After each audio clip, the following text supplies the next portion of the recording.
Instructions for January 18th, 2023 in World Cultures. You will receive a paper copy of the mapping challenges 1 and 2. You're going to use the maps found here. When you click here, you get these CAMI maps, and you can annotate these. You get your own copy. These are the same maps, same types of maps we've been using all year, so you're very familiar with the latitude lines and the longitude lines and the physical feature names and everything on these maps.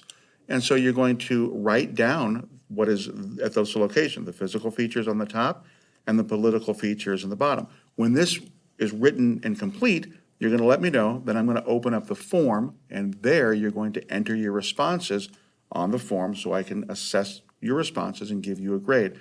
You must enter the responses on the form to get scored. If you complete the sheet but don't enter the responses in the form, you'll get an M for missing. So this has got to be done. Now, once you're done with this, then you're going to check Home Access Center to see if there's any unfinished work and get anything else that may need to be taken care of completed.